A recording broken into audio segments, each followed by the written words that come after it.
So how important for you is the fact that you want to talk about bigger things, or are you not thinking about these things initially? You're just thinking about a good storyline or the script, like what's the process? But the storyline is what sells the idea, the big idea. So that has to be, it's the pivot of everything. It's the most pivotal point that sells your product. Film that's poorly produced, if the story is good, I will sit down and watch it. How important is the characters or the other aspects of the film? Because sometimes I personally feel that even if the actors are not big, you don't have big names, but your story is so relatable for people that it just clicks. Because obviously we're living in Pakistan where things can be taken in a very extreme.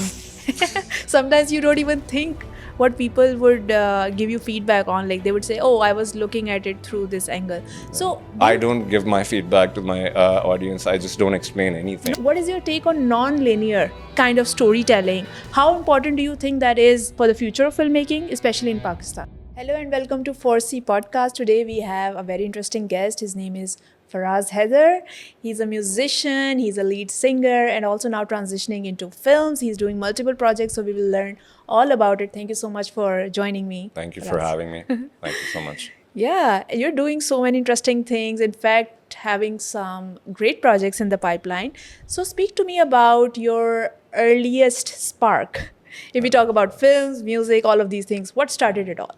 Earliest spark khair would be video games, because Okay. bachpan se video games khel ke, then seeing how they're made, how the music is going, खेलते खेलते मुझे ये अंदाज़ा हुआ कि यार ये बनता कैसे है, I want to find out more. So then transitioned into how it's done, Yeah. and then slowly got into music. Yeah, and then one thing led to the other, one I think. thing led Because to the other. because I think even the gaming experience, just like films, they have characters, storylines, narrative that you follow through the game, and then music, of course. So I think, it makes sense how you got That's into it. basically what sparked Yeah. the idea. Yeah.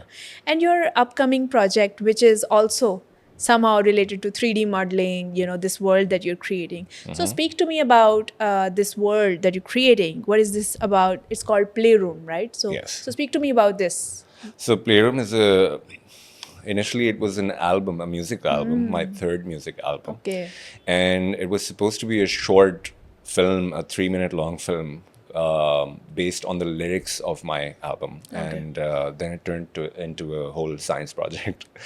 And अब वो एक पूरी full length feature length film है जिसके ऊपर अभी भी काम चल रहा है. Right. And I'm halfway through it right now.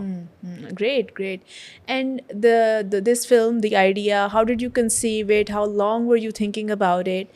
And what are some of the insights that you can give regarding what this film is about? Well, on the surface, this film is it's a love story on the surface, but and that's just the tip of the iceberg. When you go down, you see that it's more about tech. It's more about how reality is shifting towards simulations. Right. And a lot of onion rings, Yes. So इस तरह की चीज़ें हैं. Right. Tech by tech, I mean, there's a touch of artificial intelligence in there, that kind of stuff. Right. No, this got me excited because, again, AI is, for one reason, buzz of the town. I mean, everyone is talking Now it about is, it. Yes. But then also, I think it's so important to see how AI is used, how it's affecting the overall productions, and also the dark side of it that we have seen in sci-fi and all that. So are these themes something that you're inspired by, or is it something entirely new?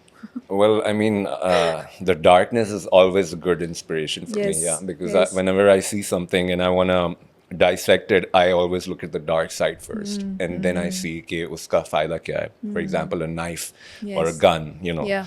that can be used to save a life or take a life, what It's I just mean. a tool. Yeah, or you can How just you use spread it define- butter or slit a throat. Sorry, I can't say that, but but you know what I mean. Yeah, I get it. No, it's just a tool, even when someone asks me, what is my take on AI, I never say that, oh, I'm afraid of it or it's like entirely bad.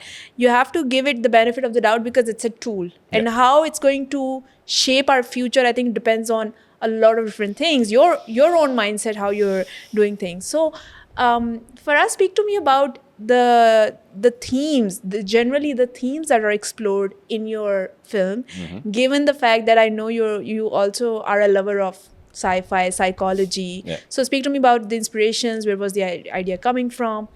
So there's a lot of inspiration taken from my favorite filmmakers, my favorite films, my favorite video games. Like I said, anything that has anything to do with psychological thriller and a touch of horror, maybe. It really inspires me all the time. And this particular film sort of started with like I said, 3-minute film turned into a whole. That happened while I was revising the script and while the team was working with me. And at one point, I decided that if I'm going to do this and I'm trying to do this right, then I'm going to do it all the way. And I'm putting in my own money. It's not going to be easy, but I just took a leap of faith and I went in. So when the whole technological aspect came on script, on the first drafts of the manuscript, I decided that this can be a little bit more about this and less about Faraz Haider, because it was supposed to be based on my third album, and it was more about I wouldn't say an autobiography, but like maybe autofiction. Okay. You take elements of your life and you write around it, dress it up. And that's what it was supposed to be initially. But I just thought that was a bit narcissistic at my end. So I was like, no, the audience doesn't need to know a lot about me. They don't need to know about all this. I don't want to share too much. So what can I do to entertain them and thrill them? So that's when the whole fiction and the whole science fiction idea came into it, to layer it with technology. So is it still autobiographical though? Well, you can tell me that when you see it, because as we're going to talk about symbolism, so that's a lot. Because what I think about films in general is even I think a lot like, I don't want it to be all about me. I want it to be about the bigger ideas. I want it to be about collective experiences rather than personal. Yeah. But I feel at the end of the day, once you put it out, you still see, or at least personally, you would still see a piece of you reflected in that. And that's how you would resonate personally, or you would feel comfortable to put that out because somehow a piece of you is out there, being expressed. So I think it will still be autobiographical. Well, let's see, because I really tried my best to dress it up. Yeah.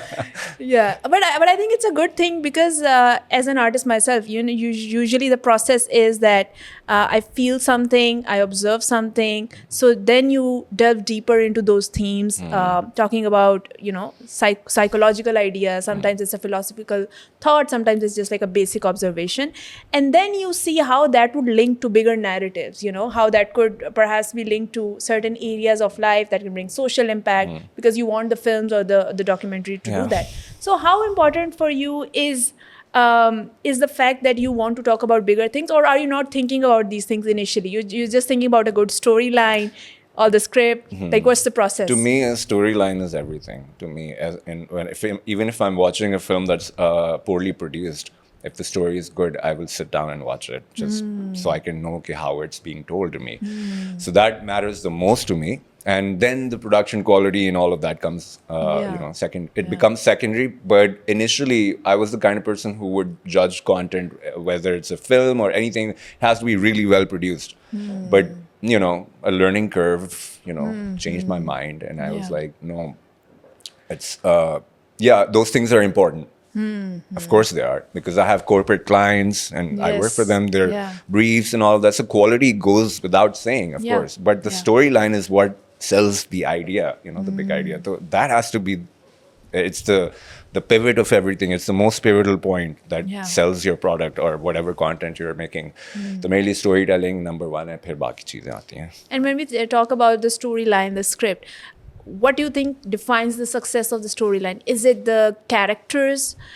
Is it the fact that you want to be part of it? Because I know you're also the lead actor. One of the actors. I'm one of the actors. So is it the storylines? Is it the fact that how it's produced? What the bigger message is? You said the storyline is important, but then how important is the characters or the other aspects of the film? Because sometimes I personally feel that even if the actors are not big, you don't have big names, but your story is so relatable for people that it just clicks. So That's what I'm hoping for, because I wouldn't say that the film has a lot of star power, but there are a few people in the film who are really well known right now, and they're also starting their careers and moving forward. Like Maria Safdar is in it. Okay. She's awesome. Sabina Sayed is in it, and I wouldn't really call myself a star power here, but I try to do really well in whatever character I'm doing. So, and we all fit the characters technically. So, मुझे वो ज़्यादा that's more important for me, okay. rather than having celebrities in your film. So I does don't that believe- help, having people Yeah. who already feel like that they are the characters of your film, rather than bringing them on set, controlling them into something they're not, just because you see a potential. Yeah. So does that help that they're already those characters in your, from your film? I mean, I wouldn't say that I would want to control them, but it definitely depends on the relationship Of the between director. the Yeah. director and the actor that in that situation. And if the actor is trying to sell me an idea, for example, if they're trying to tell me, okay, how about we do this way, and I wouldn't disregard it. I would say, okay, Yeah. give me a good reason for that. Yes. And if they give me a good reason for it, then I'll do it. Of course, I'll do it. Right. I'll let them have a bit of the a slice of the cake, Right. and have some creative control over what they're Right. doing. But if the reason's not good enough, I'm not going to let it happen. Right. Because there are directors who would have everything planned to the last detail before productions, and then there are directors like Anurag Kashyap that I've seen his methodology a bit. Not a follower of Bollywood cinema, but I've seen his work, and there you can see this candidness, almost like improvisation on the sets, given the themes that you are exploring, which are not mainstream, which are not something that you see on our TVs, not something that you see on as a theme explored in mainstream cinema. Yeah. You have a very different indie filmmaking style, but also experimental. Yeah. How does your direction and your approach to direction helps? Because is it improvisation? Is it a It bit of cannot both? be improvisation, unfortunately, Okay. because I'm not a huge fan of theater, or it has to be scripted. Okay. It has to be very, very, very scripted and very well rehearsed. Hmm. And a film like Playroom that I'm working on it depends entirely on, how detailed everything is being, written in the script. So for this particular genre, I would want to be very, very scripted. And what are the genres? So is it like one genre? Is it sci-fi? Is it For thriller? this film, Yes. it's a sci-fi thriller, and that's pretty much it. But it's sort of borderlines into some kind of sci-fi horror element. But Wow. but I don't want to reveal too much about that right now. Right. no.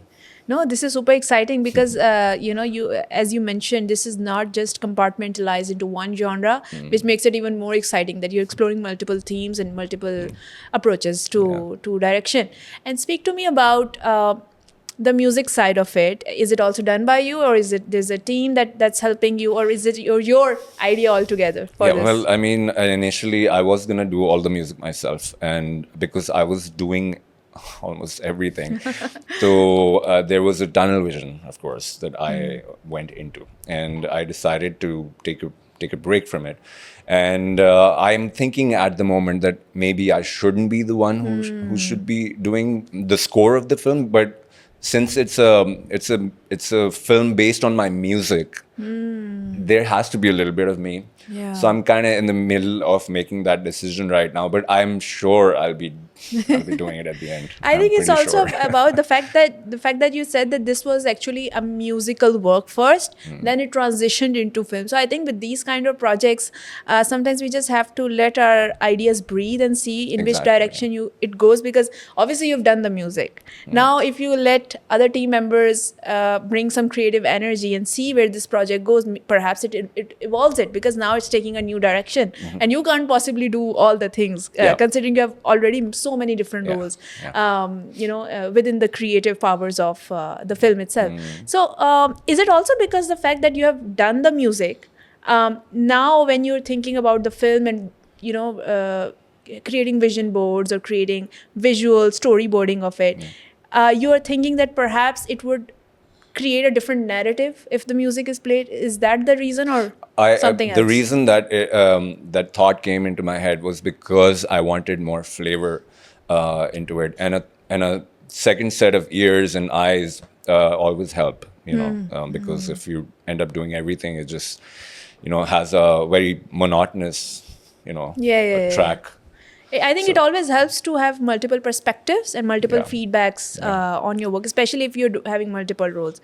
But speak to me about your own role in this, behind the camera, in front of the camera. Speak about that dynamic. Yeah, How is it? I honestly wish that I wasn't on camera, but because this is such a personal project, my whole team was like, okay, you're the only one who can do this because you understand the character, you've been the character in the music videos, you wrote the songs, so I think the face should be yours. Even though a lot of the actors have been changed because the actors in the music videos were different. The models who I hired to do the music videos, so they were replaced by actual actors, Right. like Mariha and so on. But my character stayed the same because it. I mean, there's a lot in the movie that you'll see that I don't know if other male Pakistani artists would agree to do.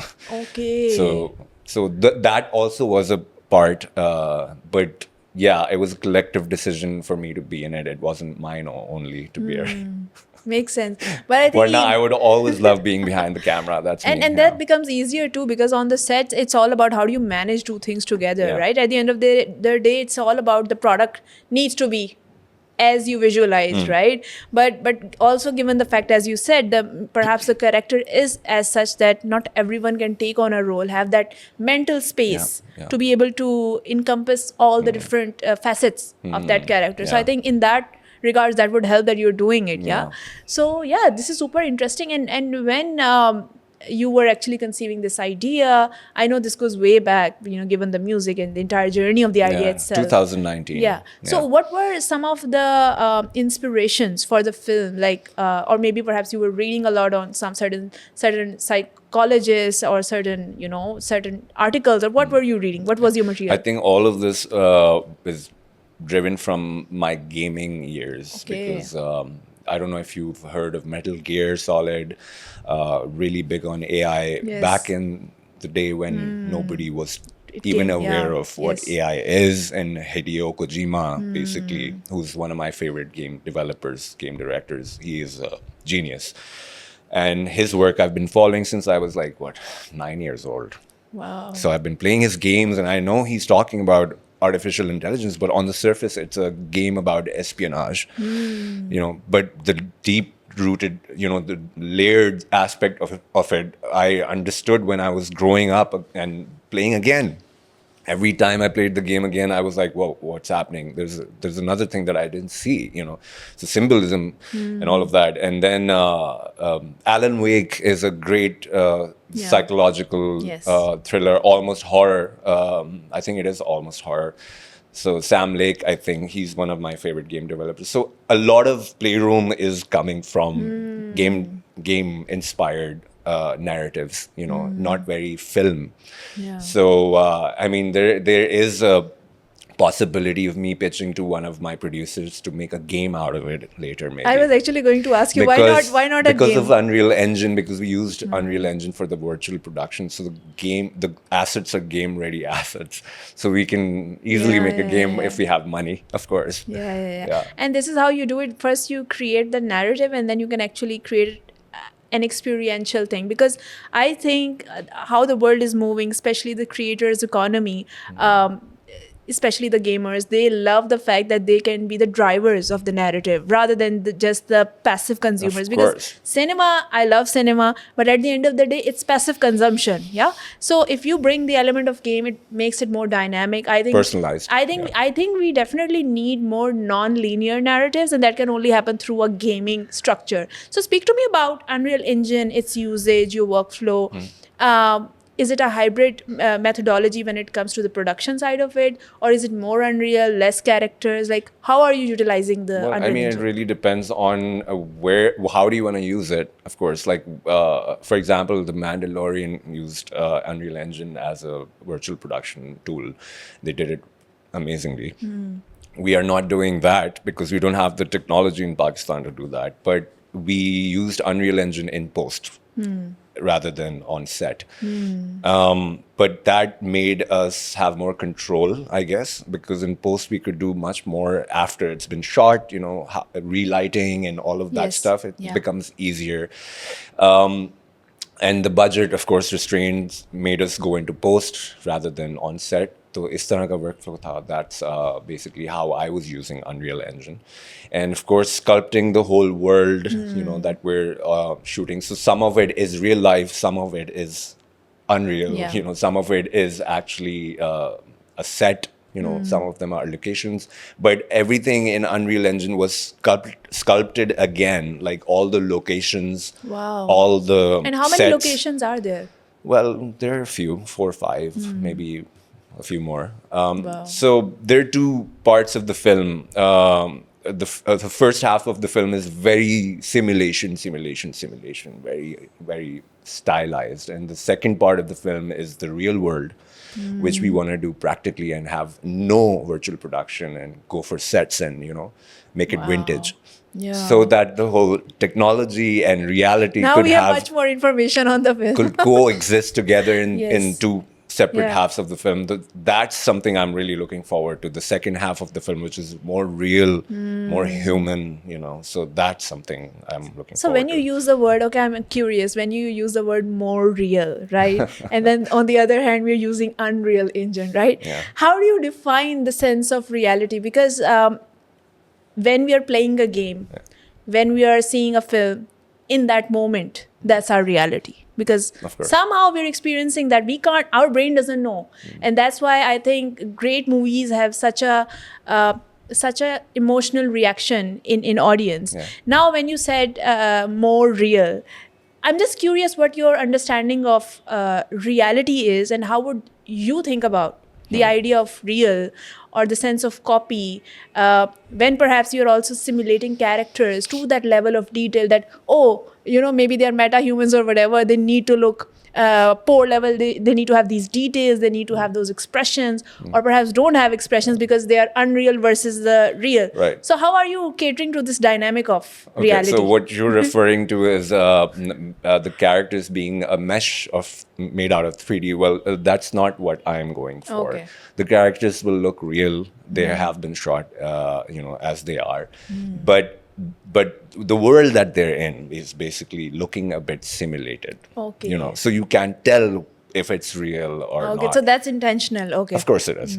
Because I don't want to. I mean, of course, the first half of the film is the audience will know that it's a simulation because the execution and treatment is such that even someone with half a brain can see, okay, things are glitching out. Yeah, So yeah. it must not be real.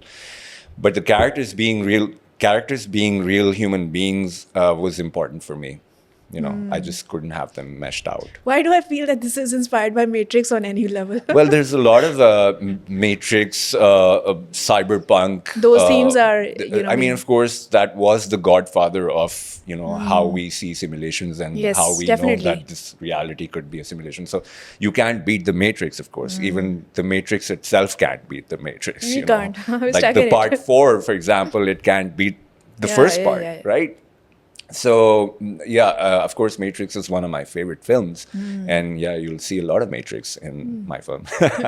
So this is the best way to put it, keeping like a sweet balance of curiosity there. Yeah. But, because when you said that it's like a hybrid methodology, the simulations are intentionally kept. I mean, this is the reason why you would go for half shot in real and half shot in, Yeah. in the gaming Yeah. world. But then how much the themes that you're putting in the film, or generally your other work as well, we've talked about this idea of being plugged into a different reality, or let's say this philosophy that I used to read a lot on, which is a brain in a vat, like brain is stuck somewhere and this is your reality. This is all you know. Plato has talked a lot about it. So what are some of the philosophies that you've been, engaging with, the material that you're consuming when you're producing such films? Or is it the music or some other thing that is inspiring you? Well, I mean, I would say the limit for me, coming out of the box and seeing myself in, for example, a box. So sometimes I do feel that there must be more than where I am right now. There must be more. But I feel like, for example, you said The Matrix, right? The Matrix was about a computer simulation, of course. In my perception of reality and simulation, I feel that when you say this is a simulation that we're living in, I'm referring to not a computer. I'm referring to a lot of other things, like how we perceive limitations of certain things. For example, politics. For example, religion. A lot of things that we've been born into, and we've been raised a certain way. So all those things limit us from doing certain things, right? So technically, it becomes a simulation that was built around you. Like the real world, it's not a computer simulation, but it's still a simulation because you can't live it the way you want to live it, right? Yes. It's been limited by other people, other factors, where there are other countries, other thoughts, other cultures that add to it. So it might be a real world that we're living in. Call it a sphere, call it a flat pizza, whatever you want to call it, but it's still a simulation built by the people who control the world. So the idea, what we actually refer as, we're experiencing this as our reality, I think this idea itself is limiting, because at the end of the day, whatever we are seeing, touching, feeling is all through this body. It's through these senses. And again, senses are limiting. We don't have certain senses to perhaps experience the same reality in a different way. And I know we are maybe perhaps touching on quantum physics or, a lot of those ideas. But, it is that, our reality and the themes that you're talking about, that's why I think such content is important. And of course, we will see more once the film is out. But I think that's why these topics are important, because it's not perhaps about our daily issues, what's happening in Pakistan or, what's happening in Karachi. This is way beyond that, and why humans exist, how they see the world. So I think this personally attracts to me a lot, that, these themes. And I read this philosopher, social psychologist, Jean Baudrillard. I don't know if you're familiar or not, but he said something that everything is a copy of a copy. There is no such thing as original, and that makes me think about, this simulation versus, the real, unreal versus, hyper real, right? Deep fake versus the unreal. All of these things are different domains. And Faraz, when you're again, I'm sure you are reading a lot. A lot is informed when you're putting your script together. So how do you create that sweet balance with the fact that you don't want it to be preachy with these ideas? Because I think these ideas, they can become too sci-fi as well. Yes. They can take the bigger hold over your narrative perhaps. So was that the case, or at the same time you want it to be relatable? Those ideas can just be like an undertone. Like, how do you create that balance in your scripts and work? That comes from the character development, I guess, because all the characters are like the cogs in the wheel. They're playing a certain role, and that is moving the machine forward. So, for example, my character in the film is, it's no secret. I mean, in the music videos, you can see it right now, that he's somebody who's a narcissist, who is abusing alcohol. And there's a certain desire in him that's driving him. And that is the undertone of the film. So you can see that there is a guy here who's doing certain things which are very human, but maybe he's just doing them because he's being told, or maybe that is an option available at the time, Yeah. So it's that kind of stuff that all the characters kind of fall under the same umbrella, and they form the story, the undertones of the story. But the punchline has to be the same, of course. The punchline being, well, I mean, whatever the punchline is of your film, and it should all boil down to the punchline and the premise. Yes, the big idea, basically. Yeah. Because I think a good film can have a very focused log line, or you can say punch line, Yeah, whatever. log line, And right. then at the same time, the way it's structured, the way it's shown, it can have multiple hidden messages that people can just try and see through. And that brings me to the next question, which is, how do you think about symbolism in your work? I'm a huge fan of surreal symbolism. I mean, been a follower of Dali's work. I think that's where symbolism started. Now we're tracing way back. But what's some of the inspirations when you think about symbolism, good symbolism in film, and how are you thinking about symbolism in your this work? Well, symbolism can be verbal, it can be visual. But in this particular film, they're very, like, the first half of the movie has almost no dialogue. Okay. So there are a lot of there's a lot of symbolism. And I think it again comes from the gaming side, because, for example, if you're playing a survival horror game like Resident Evil, or let's say Alan Wake, and you have to find certain objects that lead somewhere, or the certain objects that will open another gateway to the rest of the game so you can clear it. So those things basically matter the most here. And that's what I wanted to do in the first half of the film. For example, there's a moon goddess symbol in one of my videos, Don't You Dare. It's the fourth video of my third album. And it became a bit of an issue for me, because I started getting a lot of hate messages on because of that, because apparently it falls under a Wiccan magician, black magic side. Okay. There's a dark side to it, the moon goddess symbol, but I didn't see it that way.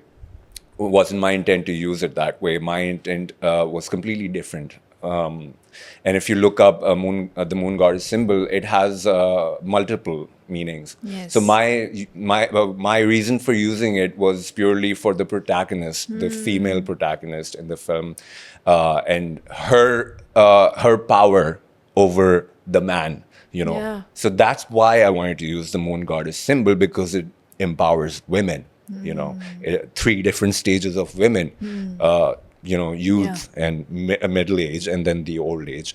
And that defined my female protagonist in a nutshell. I didn't have to say anything. I just had to put it on the wall, say that's a moon goddess symbol. It relates to the protagonist. And when people see the protagonist and you can relate to her through the moon goddess symbol, you know that she cannot be messed with, because she's really powerful, So that was one of the reasons. So that's how I use symbolism. But Faraz, because obviously we're living in Pakistan, where things can be taken in a very extreme. Sometimes you don't even think what people would give you feedback on. Like, they would say, "Oh, I was looking at it through this angle." So I don't give my feedback to my audience. I just don't explain anything. No, so that's what I want you to speak about. That when we are as artists, we are visual makers, we are image makers. We use a lot of symbolism, right? Directly, indirectly, without knowing. So when we are creating a work of art, an artist has their own reason. Like you said, you had a very set and specific reason why you created that moon goddess symbol. But then people would read it in many different directions. Of course they would, and they did. and these people, obviously, they are also not wrong, because they all have their different backgrounds, different ways of seeing. So multiple interpretations can coexist. I personally believe in that. Now people would say, okay, this is the right thing, this is the wrong thing. They would give this. But people have to understand that symbolism is that subject where it depends more on the person who is reading. Even if we go to a gallery and we're seeing a same painting, you would see something different, I would see something different. So do you believe in creating a work of art, whether it's film or a visual, putting it out and letting the audience take whatever they want from it without over-explaining? Because your work is done, you have created a work of art that is speaking to multiple audiences. And do you think the role of filmmaker ends there? Well, I mean, open-ended storytelling is my favorite, so I can not disagree with you at all. Yeah. Yeah, that's how I want to tell stories. Even in the music videos, again, I go back to them, and when you look at them, they're vague, but they make sense when you watch the film. So open-ended, right? And then again, in the film as well, even the ending is open-ended, so you can take whatever you want from it. And that's how I want to tell my story, because I don't want to spoon feed someone. Yes. I don't Yeah. want to tell them, this is what I was thinking and this is what I'm trying to do and this is what you need to understand. Or perhaps say that, okay, this is what I tried to show you, so you need to see this. Or I can just tell them, this is a work of art, take it however you want to take it Yeah. and perceive it however you want to perceive it. That's how I want to say it. Yeah. You know? Yeah.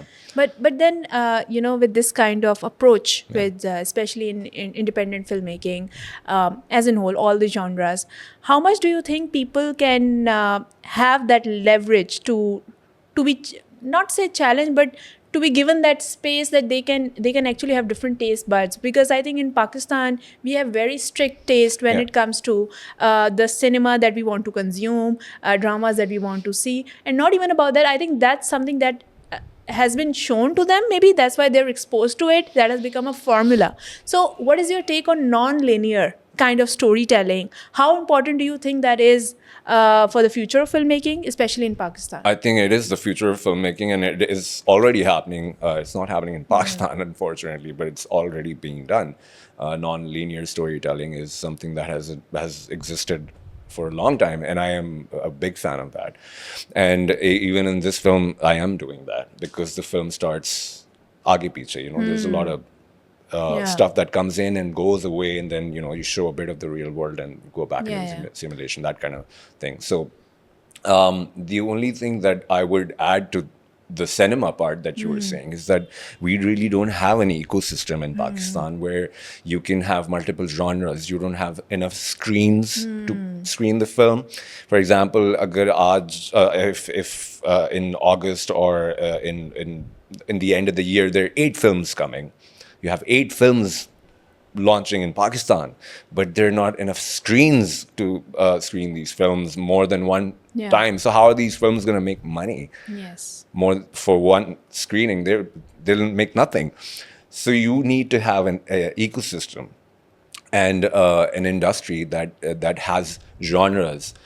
There's basically no phone book. But then don't you also think that it's because of the fact that not enough films are being produced? Because if there were enough films produced, which I think we will head Yeah, towards of that course. eventually, then there will be enough screens. And by screens, do you mean just the cinema screen, or there can be some independent institutions, structures that can cater to the same audience? Yeah, well, some I mean, other way? I think that the country itself has to invest in avenues where filmmakers can make more films, where audiences have more to watch, more to consume, and more to get educated from. Because, for example, if you have one drama that became a hit, and then you take the same goat and the same goat's milk and you feed Yeah. the audience the same goat's milk, they'll never know what other flavors are. Yeah, exactly. Right? So you can't, it's formula based.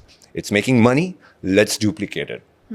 This is what the problem in Pakistan is. You take something that's becoming trendy, you make 1 billion copies of them, and then you make money out of that. That's the problem. You need to have multiple dishes for people Yes, to yes. enjoy. Multiple narratives, multiple genres, different filmmaking. So I like how horror is coming back. Yes. I like that. Yeah. Dimak. Yes, Dimak. I that was also referring that, to that them. was a good initiative. Yeah. And I hope this keeps happening because To I'm reintroduce kind a of sick theme. of watching the Yeah, same yeah. things on the screen. But then in all this, what's the role of producers, filmmakers? Because usually producers or the team who is the distributors and everyone, obviously, who are the decision makers, they usually say that, okay, this is one genre that wouldn't sell in Pakistan. Audience doesn't want to see it. These kind of things. Yeah. And then there are people who are ready to challenge something, filmmakers like you, obviously, and then I see more challenge or more initiative in this domain being taken by students of thesis. You know, they are much more experimental. Then they even go for I have commercial more projects. respect for those students than I have for the professionals in the industry, because I have worked with students on their Yes. thesis films in IVS and other schools as well. And I have a lot of love for them, because the kind of stories they're trying to tell, you know, they're very Hollywood inspired, Yes. and also you know, experimental. Yes.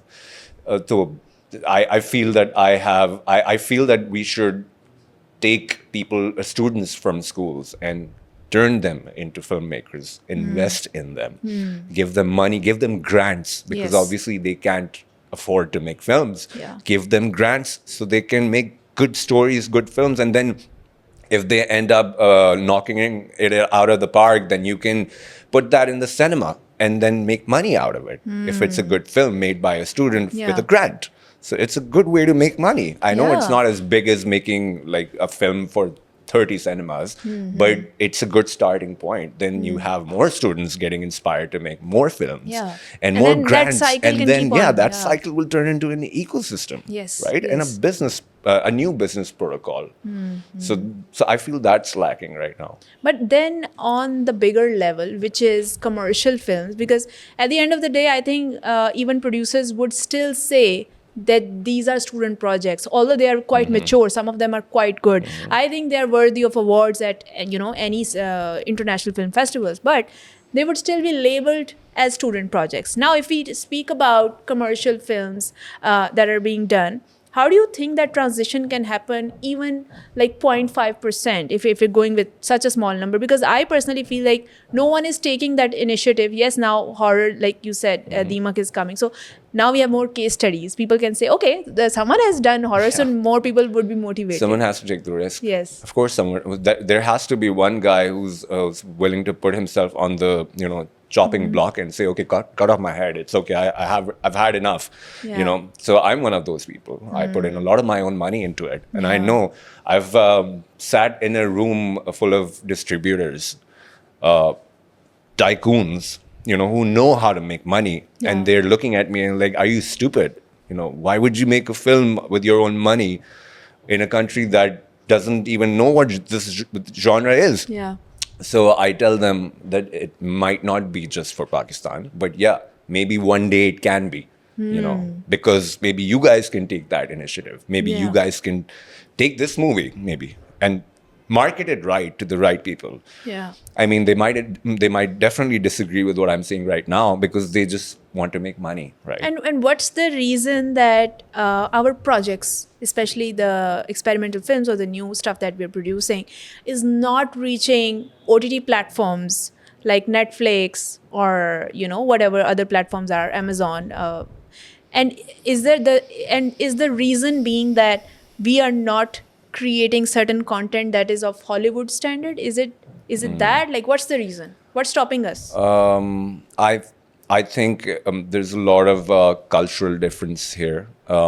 If you make a movie, let's say like an English movie, like I'm trying to make, and it might not be well received by maybe, let's say, somebody in Hollywood, because we're trying to do something like them.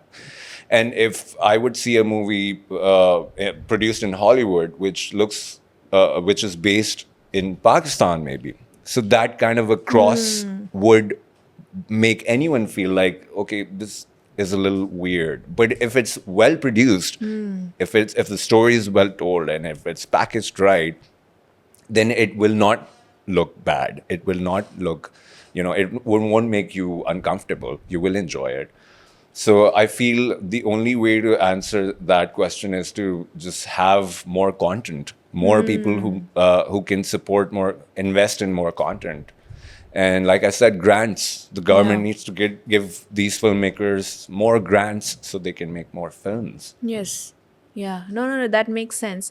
And I think we are slowly moving towards it. It's Slowly, just a yeah. matter of time. The transition is a bit slow because we go by the formulas, as you said. Yeah. And that's why the work that you're doing, besides the fact that, yes, we'll get to experience the storyline and everything, I think the technique holds so much importance, the way it's done. Yeah. just like how the painting was done. Yes, there is a subject matter of the painting, the message of the painting, but beyond that, how was it painted? How did the artist conceive it? What was the background of the artist? In your case, I think all these questions, all these things matter a lot. And I want to know, that's why on your background, if you can touch a bit on your education and everything, because I think the way we learn, the fact that you're self-taught, I think that adds to, I don't think it takes away, I think it adds to your process, and why what you're doing is so important. So speak to me about your education, and how what you're doing is self-taught, or how much of it is learned, and all that. Yeah, I'm really against the way they teach kids these days, and they've been teaching so far. Because I myself, I'm a high school dropout. I went straight into my first job, radio job, when I was 17. And I just started making money. Nobody taught me in school how to do what I'm doing right now. Not a single thing. Maybe how to make friends, how to impress girls, have a social life. That's really good. That's a good thing. That's I think a school should be for. But after a certain period of time, then it just becomes like a horde, and you're a bunch of sheeps. That's it. And you're all learning the same thing. You're all being fed the same stuff, and you have to learn it and then use it in your life, like the other billions are doing. So how are you unique? You're not unique. So let's say if you stop doing what you were doing in school, and then you had a parent who said, okay, I want to teach you exactly what you want to learn.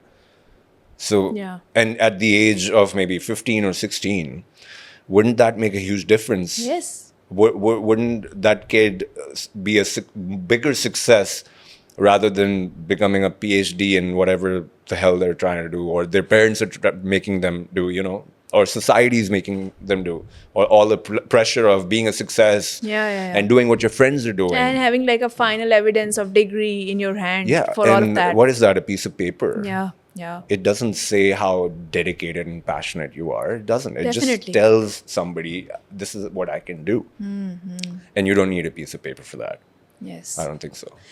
I actually believe that educational system, way back when it was designed, and I've read on that as well, that it was designed to keep us as slaves, I agree. And obviously, before Industrial Revolution, education had a different meaning. Why people wanted to be aware.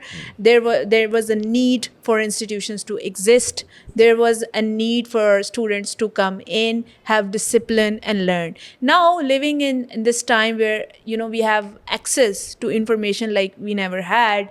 Of course, AI now adds another layer to it. Now you can get answers. You don't need to even learn tables. I mean, that's my personal opinion. Some people would say that students still need to learn all of that, but my take is that students need to learn critical thinking. They need to be asking questions, the right questions that are needed for the future. So what is your take on this? Because like you said, education is important, but more than education, I think knowledge is important. How much of that material is being retained by students? So how is self-taught approach helped you with all of this? It's helped me more than I can even imagine, because there were times when I wanted to travel and study and go abroad and get a film course and stuff like that. I wanted to go to Berkeley to learn music. I didn't get to, even though I got in these schools, but because of other reasons, family and all this stuff, what's happening here, political stuff, I just couldn't go. And sometimes I think should I have gone, but then I look at myself and what I've accomplished right now, and I'm like, I wouldn't be able to do this if I was there. And so I'm grateful that I was here. I stuck around. I think it creates that individuality beyond what the institute kind of puts into your head, and there are compartments. Even I, what I struggled with when I was trying to apply for my master's, which thank God I didn't go for it. That Congratulations. I couldn't decide whether there was a critical thinking class that I'm interested in, whether it's the philosophy that got to me, which I was personally doing all of these things. And my teacher is YouTube, or Khan Academy is doing a great work. So my question is that if we want to retain knowledge and we want to be educated in what we're trying to do as a career in our life, then why should we rely on a piece of paper, especially in creative industries where our portfolio matters, where it matters that what kind of self-directed approach do we have? So I think that's so important. And for us, I really want to understand your perspective on music and how much your life as a musician, as someone who was a lead vocalist in a lot of your work, and of course I'm sure there's stuff in your archive that you never shared. A lot of shelf stuff. How was the self-taught experience in music for you? Music again, for some reason comes from gaming, because I think I've said this in my previous interviews when they ask me, where did you learn music from? Where did it all start? And I tell them there was this CD called Music Maker 2000 on the PlayStation 1. It had this, DJ set up, and, you could have your joystick and you could make music. So I had that. It was a gift from a family friend, actually family, immediate family. And when I had that in my when I played it first time, I was like, this is not a video game, but I can make music. Wow. I mean, wow. And then I switched to computers, and the whole digital workstation came into and I'm like, okay, I have more control now. I can create things from scratch, no more loops. So that really kept me going, and I was like, okay, I want to learn more. And slowly, and this is back when there was no YouTube. Not even Google bhi nahi tha. So I had to do everything. Like I had to discover physically whatever life was throwing at me. I couldn't just sign into a website and see what's happening, how I can learn whatever. So, and then I met friends, who were musicians, and they really opened a new world for me, because when I got into a band, like a rock band, Andher, that was my one and only band. And they taught me about the real music, because it wasn't just about pushing buttons anymore. It was about playing a chord, playing notes with your own bare hands. And that made me almost cry, because I was like, this is what I wanted to do, And I learned it so much later. But then also I learned a lot of technical stuff before that, so it all really helped me together. And I know that if I was in a school learning music, things would have been different. They would have taught me the way you should teach a music student. Exactly. But be that as it may, the interest led me. It was my interest that was driving me towards my goals, not somebody deciding my narrative. I learned what I wanted to learn at that time, and then I learned the second thing at the right time, and now I'm learning more at the right time. And if I keep learning the right things at the right time, I will do the right thing eventually at the right time. I think we actually make it the right time by learning it now. I guess, yeah. But Faraz, you said that, I love the fact that you have a very experimental approach, going with the flow kind of thing for a lot of things that you're doing. And how important is this raw effect, this roughness to your music, keeping it very, very rough. So how would you define that? How important is that for your music? Or do you want it to be very structured in the way sounds are layered, sound engineering, the process that you're working on? So how do you do that? Yeah. So being a music producer, I get to work on different genres. Like I said, I do a lot of corporate stuff as well. So I have a lot of genres that I enjoy working on, and I know how to produce them. For example, I can make jazz music. I can make rock music. I can make any kind of genre I want. Pop music, electronic, EDM, you name it. I know how to do it, right? So it really depends that the rawness comes in a specific genre. If the music is live, then I want more rawness there. I don't want it to sound robotic at all. Even if I'm sequencing it, then I will add layers of human elements so that they don't sound like they've been played by a robot. But when it's a different genre, let's say it's a EDM or a progressive house song, then everything has to be very robotic, Very robotic, because that's the very requirement of the electronic. genre Yeah, itself. because it can't be, everything has to be in tune. And well, these days, music is very that. It's very electronic. And I wish that we had some essence of realism into it. And I think that will come back once we get sick of the whole electronic stuff. Yes, yes, yes. Because don't Obviously, get me there are wrong, I phases. love electronic Yeah, music. yeah, I yeah. love it. I started my own career with electronic music, but I have a lot of love for it. Like in everything should be there, Yeah. for you to Yeah, they hear can and enjoy. coexist. Yeah, Yeah, yeah. I mean, my personal playlist, they switch from French to Qawwali within a day, nice, based on what I'm doing, like whether I'm painting or doing workout or in the very good. kitchen. So I think it's all about what speaks to you, what resonates, doing something that you're doing. For me, music or even the podcast that I listen to has a lot to do with when I'm listening. I can't be just like, okay, I like this thing, so I can keep on listening. No, it changes based on your moods and stuff. Yeah. And I think with music, because it's such a soulful experience, talk to me about the inspiration. How does it hit you? Is it usually when you're sitting, you get an idea, you pick your instrument, or is it more so that you would switch to a software and see? Well, I mean, when I was making a lot of music, when I had a lot of time, because now it's very difficult to make music these days because I'm so occupied doing corporate stuff and my film and all of that. But back when I was actually doing music every day, it was like something I had to wake up and do.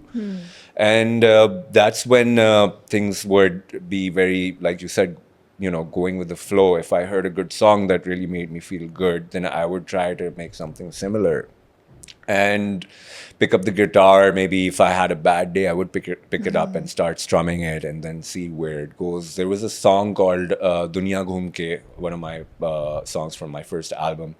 I made the chorus first because it was just in my head. Dunya ghum ke.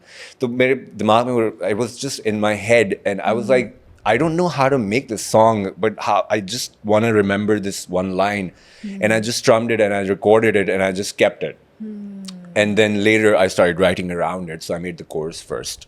Okay. And because it was just stuck in my head, I didn't know where to go, but what the starting point will be, what the end will be, that became like secondary.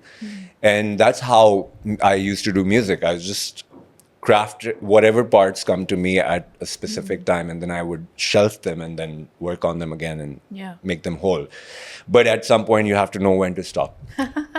I think as a good artist in any field, in any kind of self-expression field, knowing when to stop is the key. It's like you can overwork a painting, you can overwork a film. Don't even get me started on that, because there are a lot of shelved projects that are sitting there in my drives, and they were, unfortunately, I couldn't stop them, so I shelved them. You said that you don't have much time because obviously your corporate projects, you have different direction these days. And given the fact that there are tools such as AI, machine learning, which is quickly replicating the vocals, it can help you generate all kinds of stuff. Have you tried this? Do you endorse No. it? Or if you would want to use it, then what would be the areas? I think AI is great for education. I think it's great to make humans learn more. But at the same time, it's not telling you anything new. It's telling you whatever humans told it to tell you, right? So there's only so much I can say about it, because it's something that's replicating human information. And this is something I've touched on my film as well. Yeah.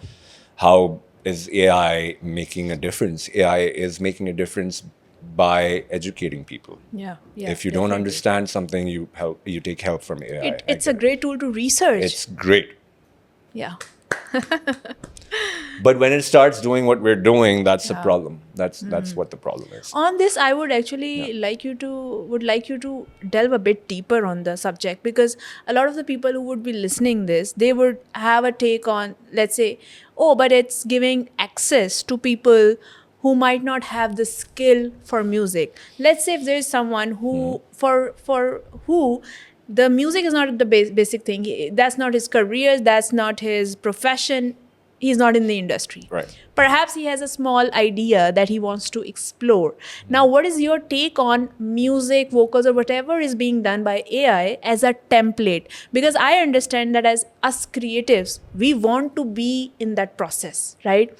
We want to be as human as in the process so that we enjoy the process and we are so true to the process. And there are other many reasons why we would want to experience it rather than creating it. But speak to me about the use of AI for someone who is not in the industry, and perhaps this tool can bring them some level of empowerment to be able to create that. Or are you against that this should not happen? This should not be monetized or democratized in that way. I just don't want to say something that would offend anyone Right. in your audience. But AI basically turns incompetent people into competent people. That's my problem. Yeah. This is a danger. This is a dangerous thing. And this will even get worse in the future unless we have some kind of regulations. That's my only number one problem, because if you run into that person that you're talking about who doesn't have any idea Yeah. about music and used AI Yeah, to create yeah. music, and you want him to score your film, how is he going to do it? Right. It's dangerous then, because then suddenly that person is also associating himself or herself as the musician, as the editor, as Right. the. For example, hyper realistic, beautiful models on Instagram now, right? They're very misleading for men, Yes. right? So you know where I'm getting at. Yeah, yeah. Same goes for creators like you. I mean, you might run into somebody who looks really competent, but is dangerously incompetent. But then how do you define competency given the fact that all the softwares that we're using without our consent, it says that it's being powered by AI. I don't know much Right, about of course. Unreal because it's not in No, my system, but like they're all Unreal powered. has a lot of AI in it, but it's there to help you, not So to is take. that usage fine? Because I want you to Like I speak said, about that. to Yeah. educate and to help as a tool, it's great. I never Yeah. went against it. If it helps the workflow, then it's fine. Absolutely. Yeah. It's definitely helping you in what you do and in your field, right? So if you're somebody who knows how to do something really well and AI is helping you with or make that better, that's different. That's a different storyline. But if there's somebody who has no idea about a certain industry and they're Yes. using AI as a front to make them look better Yeah, and yeah. important, that's Yeah, a yeah. little dangerous for me, because if I'm hiring somebody to Yeah. do some work for me, then why am I hiring them? Because I can use AI as well, right? Yeah, a lot of people are trying to save their jobs. I know friends who are trying to save their jobs right now because they had to learn AI because they were going to get fired. So there's that as well, So really nobody knows what the answer is. No one knows what the Yeah, answer yeah. is unless it's regulated. Unless we figure out a way to gain benefit from AI instead of being replaced by it. Also, another dangerous thing that I've personally felt online, a lot of people who have just used, let's say, AI for a month or two. I mean, we both Yeah. were familiar with AI way back. I've been interested in technology as in general, not just AI, machine learning, data Yeah. collection, big data, languages. I've been into this stuff since 2019. Way back, even when ChatGPT had a custom access through this API. I remember using it through my fellowship structure that I was working on. So that is different because we have had a history with the technology itself. But people who are using AI for a month or two and then they're calling themselves AI experts for that field, and I want your comments on that, because what you said is that it becomes dangerous when you're hiring these people and it takes away from the actual talent in the field. Maybe you're disturbing the overall system of merit. Yeah, I mean, there are people out there who will disagree with both of us right now. They Yes. will say, "Okay, no, AI has a different use. Okay, maybe it'll create more jobs, Yeah. right? Maybe it'll create more jobs." For example, when the internet came, the boomers got really scared. They're Yes. like, "What is this?" Yeah. And then we found a way to make use of it, and we found a way to make it work for us, right? The internet. So I feel that there will be a time when we hopefully we can find a way for it to work for us, I hope. With the right laws that govern it. Yeah, exactly. You need that. Because your question your question was again about somebody using it as a front. Yeah. Yeah, I mean, it can create more jobs for other people who have never picked up a guitar. They can say, okay, Yeah. I can make music now without picking up a guitar. Uh, yeah, I can understand that. I can understand if a person who is unable to play for whatever reason, injuries or disability or whatever, but they have a lot of love for music. For the craft of it. And maybe AI is helping them create the music they want to create. So there is another side to it, which I want to see more and more. But only what I see is hustling. We use AI as a hustle, Yes. not as a tool. So from hustling, we need to go to pure usage and pure benefit. Then I'll be okay with it. Yeah. Of I mean, course. I like categorizing the usage of AI, especially in the creative fields, in the three categories, which are one, the educational, understandable because you want to learn the technology, because current technology is AI, so you need to learn AI. Second usage can be for industry leaders, which is dangerous because if you're bringing it in the industry, then the people who are capable and who are actually contributing to the machine learning of the AI that goes behind, which goes without seeing, Which you don't even have the right to look at, by the way. Yeah. that bit gets disturbed if you use in the industry. Third usage is the self-expression for disabled, for people who don't have the access to the actual craft material, let's say equipment, softwares, the overall structure. So if they're just exploring just to see how that AI or this AI for music or AI for image generation makes them feel, I think that bit I also understand, because that's not something that they are associating with as a serious career, or not calling themselves as AI experts in the field. They're just like exploring to learn, again, the educational bit, that they're just trying to understand what the usage of that is. So I think we need to understand the category in which we fall, because for industry, if you're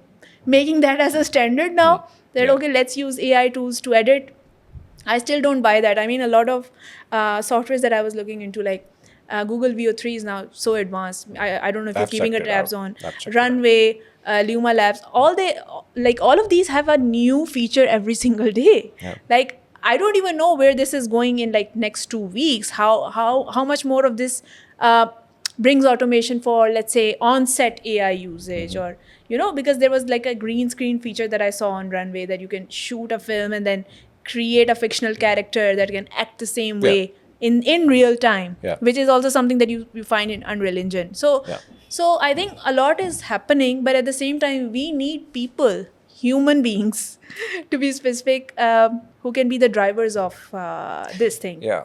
So those are the people that I was talking about, the people who disagree with us and say, okay, we're trying to create more jobs because AI needs regulation, AI needs to be controlled in a certain way. Somebody has to tell them what to do, right? Yeah. But soon it'll know what to tell itself, because when you move towards artificial general intelligence, that will be another advanced level of it, which means that it will slowly start unusing human information. Yeah.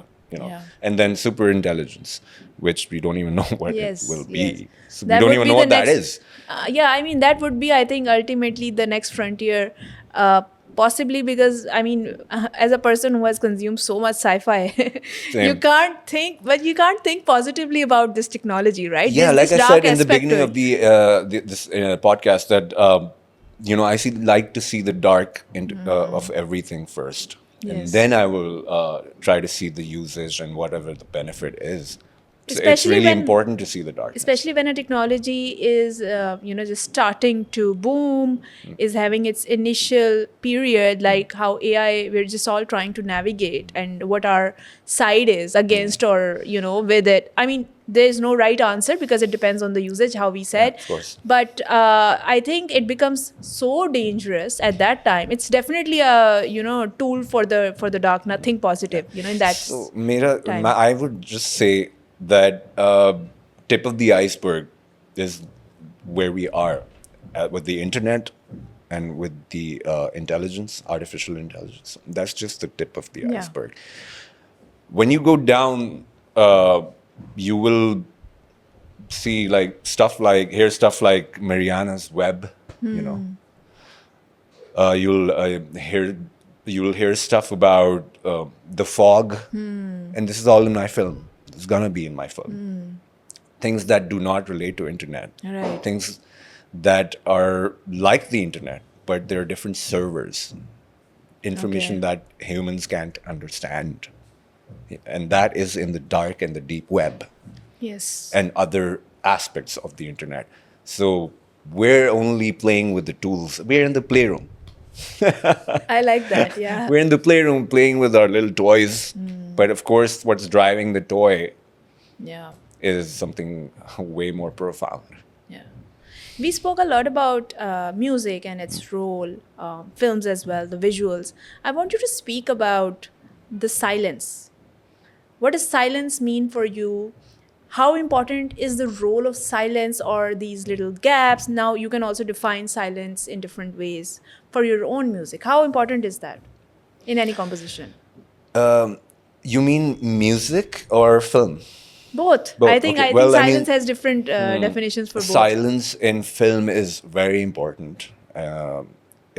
Music can't do everything, of course. Sound design and other things like even like the breath, the sound of your breath matters the most.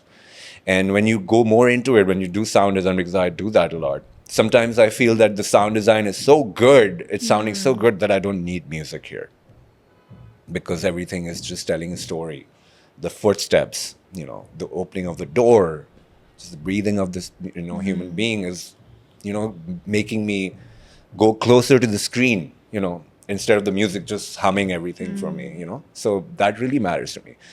In music, in songs and scores, yeah, I guess silence can play a part for a few seconds maybe, because obviously it's just sound. How you can't silence sound for a long period of time, because that's the only thing that there is available, right? Yeah. But with film, yeah, you have that advantage. You can make things silent sometimes. Yeah. And I would love to make a silent film, because I feel silence and no dialogues visual storytelling is more important. Even though I'm a musician, I feel that music plays maybe 60 to 70% sometimes. But if you have visual storytelling, then you don't need anything else. As a consumer of silent films myself. Oh, really? Nice. I think that silence is something almost like a philosophical subject for me, but then also it's controversial, because when we say silent, that this film is silent, it's not completely silent, right? Because Yeah, you've got music. we always have something that defines the silent. I mean, as a human being living on planet Earth, we can't experience silent. Like, can you? I mean, that's a question for you.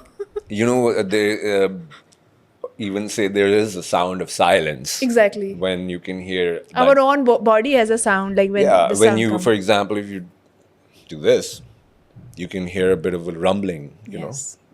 You can hear the sound of your own body in your head. Yes. So you can't escape it. Yes. You can never escape it. But yeah, I mean, if somehow you manage to like calm your blood pressure and everything, and there's no sound in the room, then yeah, you might be able to hear some silence. But even that has sound. Yeah. So it's difficult to experience true silence. Yes. Yeah. And also because I've been like looking into space sciences, as you know, I'm interested in that, and having I got interested in the fact that how silence is defined on different planets. Like Saturn has its own hollowness, right? Earth, obviously on Earth we live, so we can't actually say, but every planet, the definition of silence is different. So I think that's such an interesting idea. It is. But yeah, just to wind up this episode, and of course this could go on and on. It could go forever. Such an interesting discussion. I would like to know your final words on the fact that, what do you think is the role of a filmmaker? What responsibility do you think you have as a creator, as an artist, or filmmaker working today in Pakistan? So there are filmmakers who reflect reality. Some people like to reflect fiction, and I'm one of those people. When I buy a ticket to watch a film, I want to escape my reality. Yeah. I don't want to see the real world anymore. That's what I'm paying for. Yeah. So that's how I see it. I want to be in a world which is not my world. It should not be reflecting everything. But unfortunately, that's all we see now, that we reflect reality all the time. Yeah. It has to be politically correct, culturally correct. Let's bring in diversity just for the sake of it. All these political things that we face every day, they are incorporated in these movies these days, right? For political correctness, Yeah, whatever, yeah. whatever you want to call it. For me, it's not important. For me, I want to escape this reality. I want to go somewhere else. I want to go to Saturn, Yeah, yeah. I don't want to see planet Earth. Yeah, yeah. So that's why I want to pay for a ticket and watch a film. That's how I see it. But don't you think fiction is also inspired by reality? It is, but it's not exactly what it is. So it's changed a little That's bit. where the magic is. Because That's where see, the magic if is, we yeah. want to experience what reality is, then even I think the reality is not even shown in the journalism or the politics or the Well, media. I mean, we can start another episode for that, but I will definitely get shot after that, so I might not be able to participate. I have too many views that'll get me in trouble, but yeah, I don't like talking about politics and religion. It's good that this was the last question. Yeah, I'm glad. But No, thanks so much for having me Yeah. and giving me a chance to talk about my film and everything and express myself. It was a lot of fun. No, thank you so much, Faraz, for joining in. This was such an enlightening conversation. For me too. And good luck with your film. I think everyone will be interested to watch Playroom. And what are the dates for Playroom? No Can't idea. say, can't say. Okay, We're so still fingers in crossed. production. It's going Yeah. to be soon. So yeah, thank you so much for joining in. Thank you for having me.